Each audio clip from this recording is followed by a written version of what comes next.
بسم الله الرحمن الرحيم ولا تلمسوا الحق بالباطل وتكتموا الحق وأنتم تعلمون وأقيموا الصلاة وآتوا الزكاة واركعوا مع الراكعين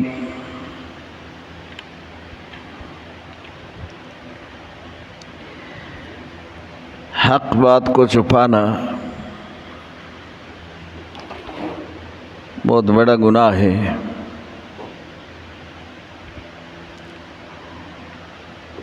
اور ہر دور میں علماء حق جابر اور ظالم کے سامنے حق بیان کرتے ہیں۔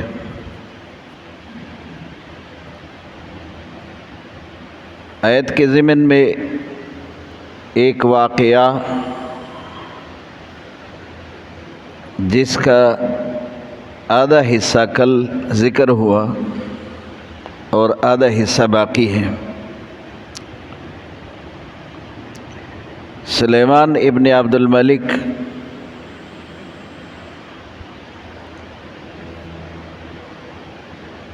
بہت بڑے بادشاہ تھے،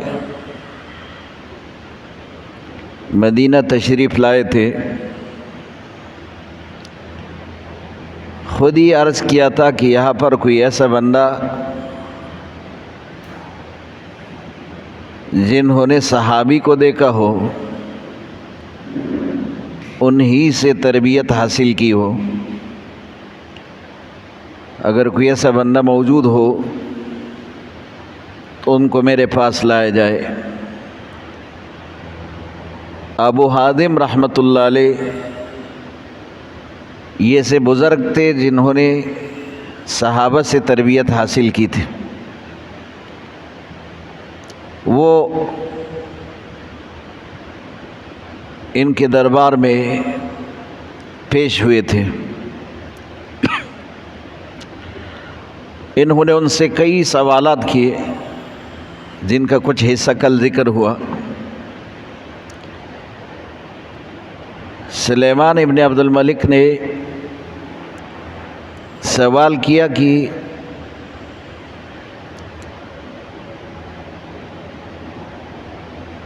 بندوں میں زیادہ معزز اور عزت والا کون ہے؟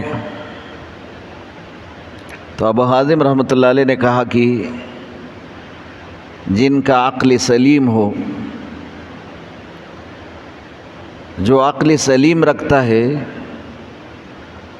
وہ سب سے زیادہ معزز ہے، کیونکہ عقل سلیم کے ساتھ ان کی گفتگو وہ نصیحت آموز ہوتی ہے، ان کی گفتگو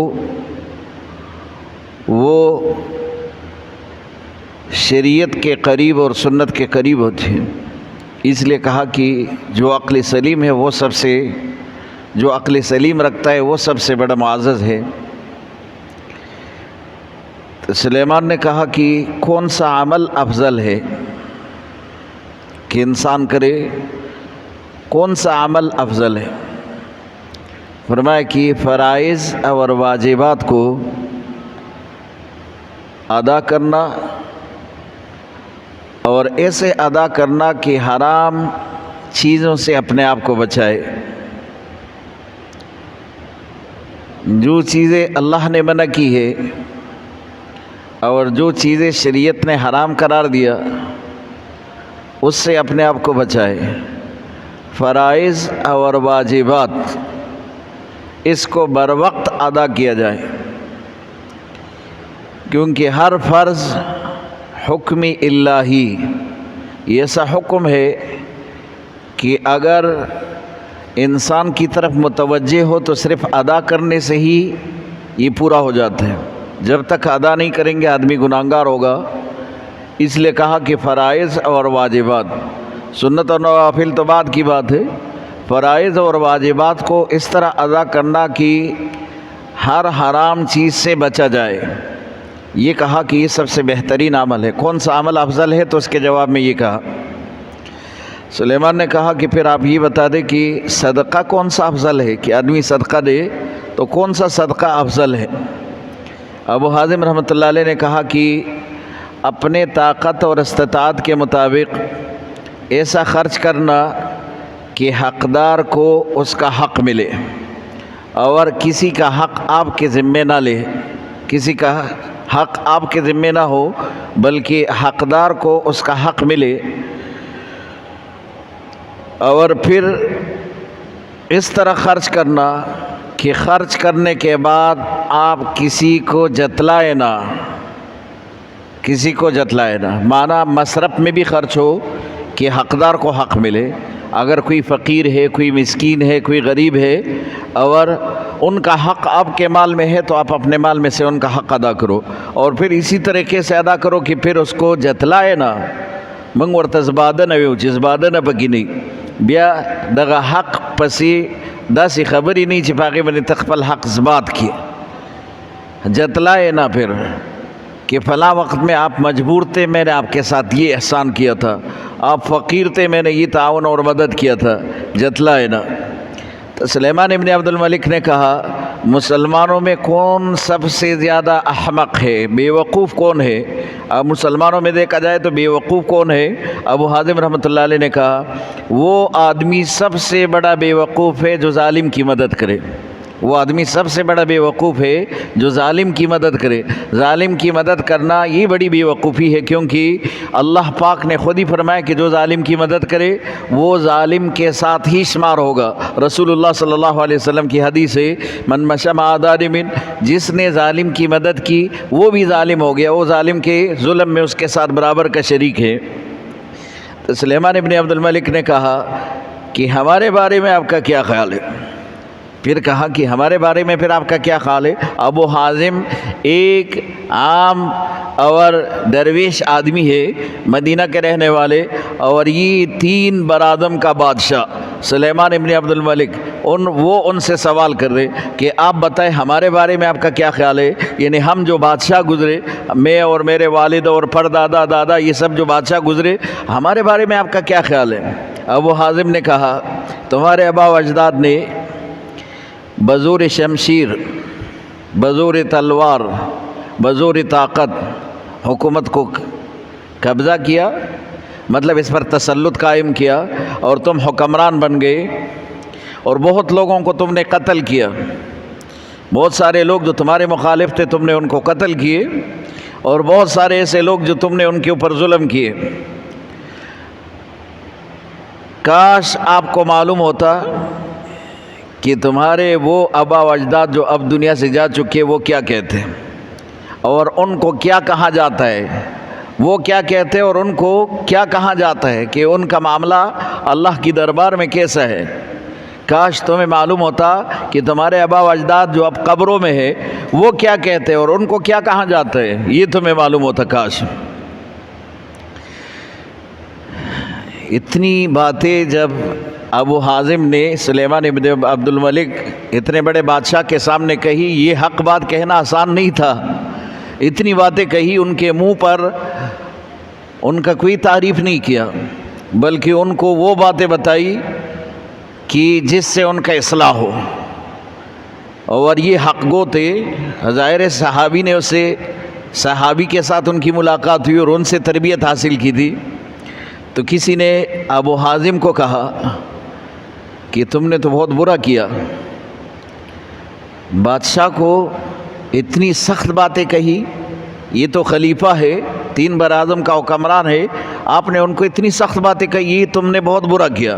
ابو حازم نے کہا کہ تم غلط کہتے ہو، اس آدمی کو کہا جس نے ٹوکا تھا، ان کو کہا کہ تم غلط کہتے ہو، میں نے جو کہا بالکل صحیح کہا، اصل میں تم لوگوں نے ان بادشاہوں کا قبلہ یہ غلط کیا ہے، تم نے یہ اگر درست راستے پر بھی چلتے تو تم نے ان کو جو ہے ٹیڑھے راستے پر روانہ کیا، کیونکہ تم بے جا ان کی تعریفیں کرتے ہو، ان کے ظلم کو تم انصاف کہتے ہو، اور ان کے ظلم کو تم عدل کہتے ہو، اور ان کے غلط کام کو تم درست کہتے ہو، اس لیے تم نے ان بادشاہوں کا یہ رخ دوسرے طرف پھیر لیا۔ تم غلط کہتے ہو، میں نے کچھ غلط نہیں کیا، بلکہ وہ باتیں کہی کہ جو کہنے کا ہمیں حکم ہے، اور وہ حکم کیا ہے؟ قرآن کا حکم ہے لَتُبَيِّنُنَّهُ لِلنَّاسِ، کہ جو تمہیں حق ملا ہے اس کو لوگوں کے سامنے بیان کرو، اس کو چھپاؤ نہیں۔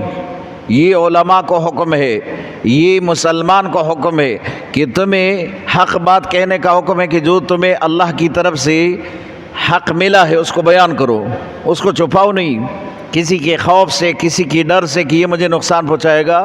تمہارا حافظ اور تمہارا مالک اللہ ہے، ہر چیز پر وہ قادر ہے، اس کو سامنے رکھتے ہوئے تم بیان کرو، حق کو بیان کرو۔ وَلَا تَكْتُمُونَهُ، اور قرآن کا حکم ہے کہ تم اس کو چھپاؤ نہیں، حق کو نہیں چھپاؤ، اس کو بیان کرو۔ تو سلیمان نے کہا کہ اب یہ بتاؤ، آپ نے تو ہمیں خوب نصیحت کی ہے، اب یہ بتاؤ کہ جو طریقے ہمارے غلط ہیں اور جو غلط راستے پر ہم چلے ہیں، تو ہم کیسے درست ہوں گے، صحیح راستے پر کیسے چلے؟ ہمارے درست ہونے کا طریقہ کیا ہے؟ کیا طریقہ ہے آپ کے پاس ہمارے درست ہونے کا کہ ہم درست ہو جائے، ہم سیدھا راستے پر چلے؟ ابو حازم نے کہا پہلی بات یہ ہے کہ تکبر کو چھوڑو، کیونکہ بادشاہ کے ساتھ سب سے بڑا معاملہ یہ ہوتا ہے کہ وہ اپنے آپ کو بہت بڑا سمجھتا ہے، بلکہ کئی بادشاہوں نے اپنے آپ کو خدا کہا، وہ اپنے آپ کو اس عہدے کی وجہ سے بہت بڑا سمجھتے، تو اس بڑے سمجھنے میں سب سے بڑا ان کے اندر غرور اور تکبر ہوتے ہیں، یہ صفت ہوتے ہیں۔ تو انہوں نے کہا کہ آپ تکبر چھوڑ دو، اور دوسری بات یہ ہے کہ حقوق والوں کو ان کا حق ادا کرو، کیونکہ اکثر بادشاہت میں یہی ہوتا ہے کہ حق والے کا حق قبضہ کیا جاتا ہے، ان کو انصاف نہیں ملتا، تو تم انصاف کرو، حق والے کو ان کا حق دے دو، اور خود غرور اور تکبر چھوڑ دو۔ یہ تمہارے لیے درست ہونے کا سب سے بہترین نسخہ ہے کہ تم اب ٹھیک ہو جاؤ گے اگر تم نے ایسا کیا۔ تو سلیمان نے کہا آپ ہمارے ساتھ رہو، اچھے آدمی ہو، آپ ہمارے ساتھ رہو۔ بڑے بادشاہ تھے اور اتنے سوالات کیے، اور انہوں نے بڑے بے دھڑک جوابات دیے، اور انہوں نے جو ہے اس سے کوئی بادشاہ سے کوئی نہ خوف کا آیا، نہ جو ہے اس سے گھبرا گئے۔ تو سلیمان نے کہا آپ ہمارے ساتھ رہو۔ ابو حازم نے کہا اللہ کی پناہ، اگر ہم آپ کے ساتھ رہیں گے تو ممکن ہے کہ آپ کی دولت سے متاثر ہو کر ہم بھی لالچ میں آ کر پھر حق کہنا چھوڑ دیں۔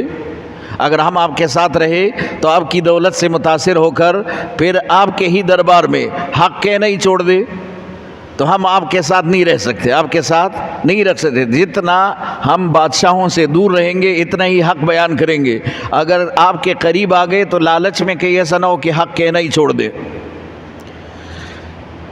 سلیمان اس کو کہتے ہیں کہ اگر آپ کا کوئی حاجت ہو تو ہمیں کہہ دے، ہم آپ کی حاجت کو تو کم سے کم پورا کر دیں، آپ کی کوئی ضرورت ہو، حاجت ہو، وہ بتا دے تاکہ ہم پورا کر دیں۔ ابو حازم نے کہا کہ ایک حاجت ہے، اس کو پورا کر دیں کہ مجھے جہنم سے نجات دے اور جنت میں مجھے داخل کر دے، یہ میرے سب سے بڑی حاجت ہے۔ کہا کہ یہ تو میرے اختیار میں نہیں ہے حضرت، یہ تو آپ کو بھی پتہ ہے کہ یہ میرے اختیار میں نہیں، وہ چیز مانگو جو میرے اختیار میں ہو، میں آپ کو کیسے جنت دے سکتا ہوں، یہ تو میرے اختیار میں نہیں۔ کہا کہ اگر یہ آپ کے اختیار میں نہیں تو مجھے آپ کی کوئی ضرورت ہی نہیں، مجھے آپ سے کوئی ضرورت نہیں ہے کہ میں آپ سے مانگوں۔ اگر یہ کر سکتے ہو کہ مجھے جہنم سے بچا سکتے ہو، جنت میں داخل کر سکتے ہو تو کرو، نہیں تو مجھے آپ کی ضرورت ہی نہیں۔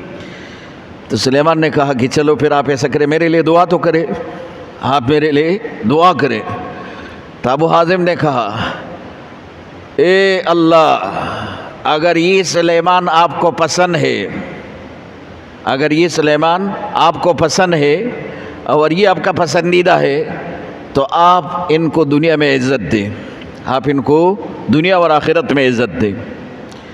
اگر یہ سلیمان آپ کو ناپسند ہے، یہ آپ کا دشمن ہے، تو ان کو ان کے بال سے پکڑ کر ان کو سیدھا راستے کی طرف کھینچ لائے۔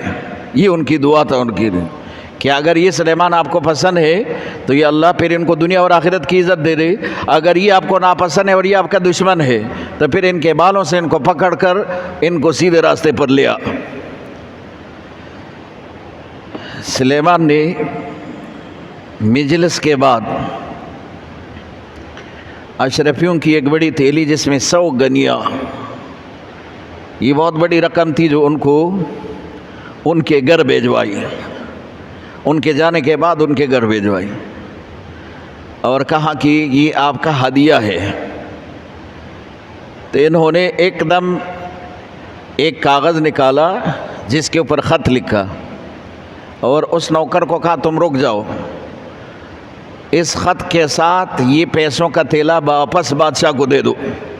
اس میں لکھا تھا کہ اگر میری نصیحت کا عوض ہے یہ جو تم نے بھیجا ہے تو میرے نزدیک یہ سور خنزیر کے خون اور گوشت سے بھی زیادہ بدتر ہے کہ میں لے لو۔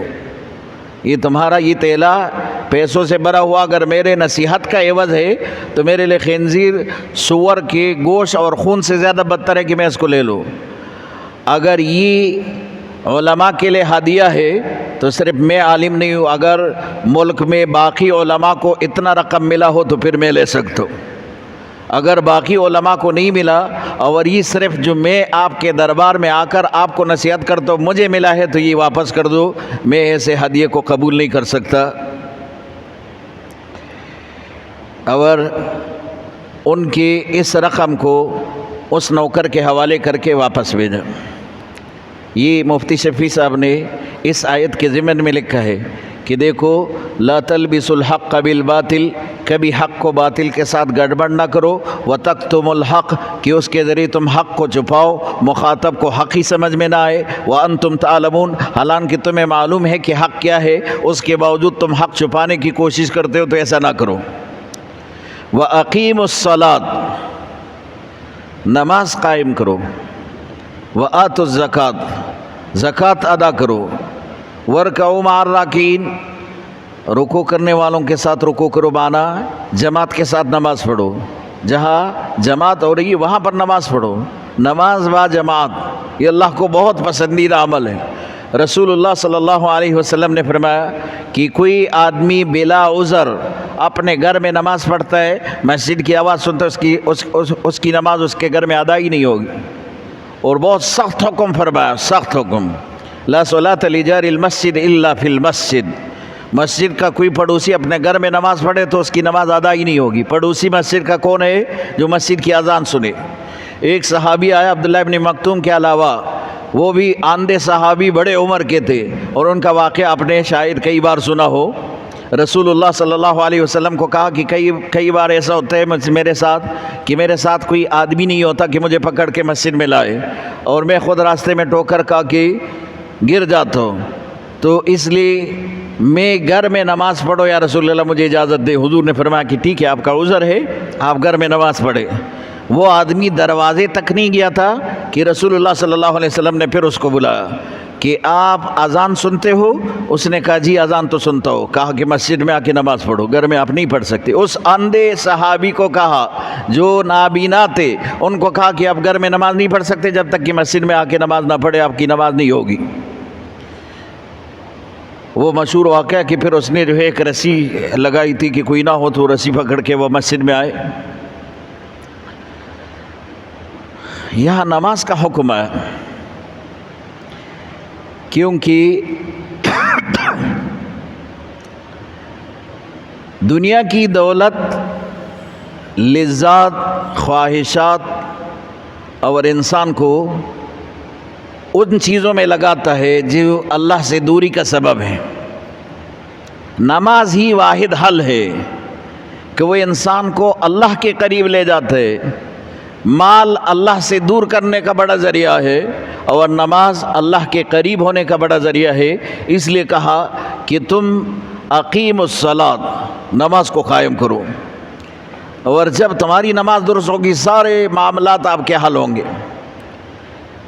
اور اس کے بارے میں علماء نے لکھا ہے کہ نماز میں ہر چیز کا حل خود بخود موجود ہے۔ رسول اللہ صلی اللہ علیہ وسلم کے دور میں اگر کوئی آدمی بیمار ہوتا تو اس کے لیے حکم کہ سب سے پہلے نماز پڑھ کے اللہ سے صحت مانگو، نماز ہی صحت کا ذریعہ ہے، اس کے ذریعے صحت مانگو۔ اگر تمہیں کوئی اور ضرورت درپیش ہو، نماز پڑھ کے صلاۃ حاجت اس کے ذریعے اللہ سے مانگو۔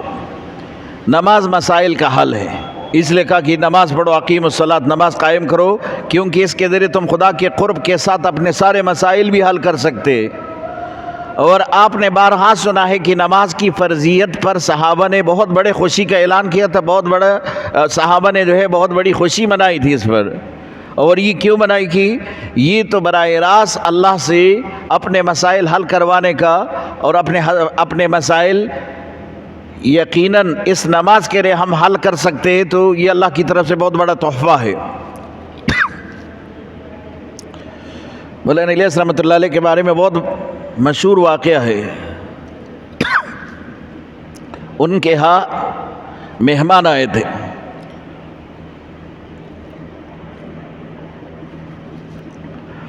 خادم ان کے لیے چائے پیش کر رہے تھے کپ میں، اور وہ کپ ہاتھ سے گرا اور ٹوٹ گیا۔ مہمان کو چائے دے رہا تھا اور کپ ٹوٹ گیا۔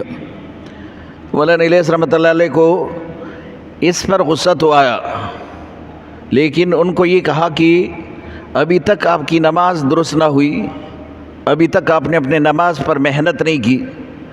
مہمان حیران تھے کہ اس میں نماز کا کیا عمل دخل؟ یہ تو انہوں نے ایک کپ گرایا اور حضرت کہتے کہ نماز درست نہیں ہے، تو نماز کا کیا عمل دخل ہے؟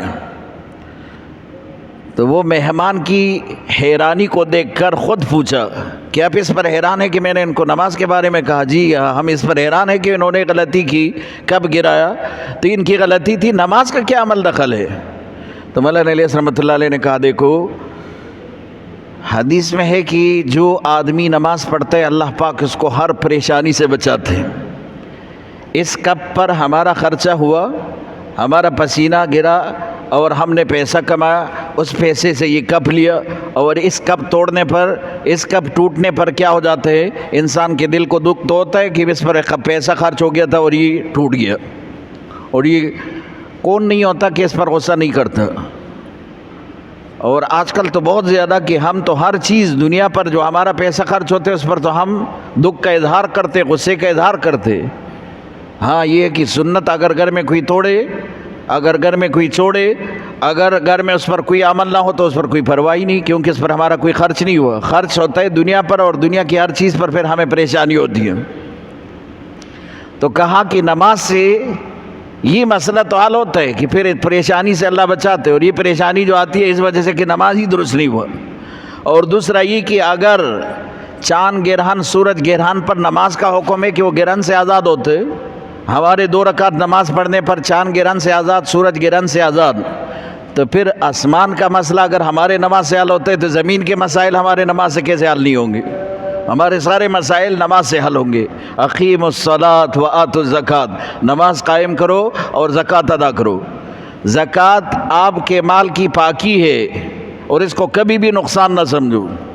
اگر 2.5% پورے 100 میں 2.5 روپے، اور بھی سال بھر اگر دولت آپ کے پاس ہو، سال بھر اگر آپ کے پاس کوئی دولت جمع ہو اور وہ نصاب تک پہنچے تو اس میں سے 2.5% اللہ کے نام پر، یہ اللہ پاک نے آپ کے اوپر فرض کیے، اور یہ آپ کے مال میں غریب کا حق ہے۔ اگر آپ ادا نہیں کریں گے تو آپ مجرم ہوں گے، کل اللہ کے سامنے پیشی پر اس کا جواب دینا ہوگا۔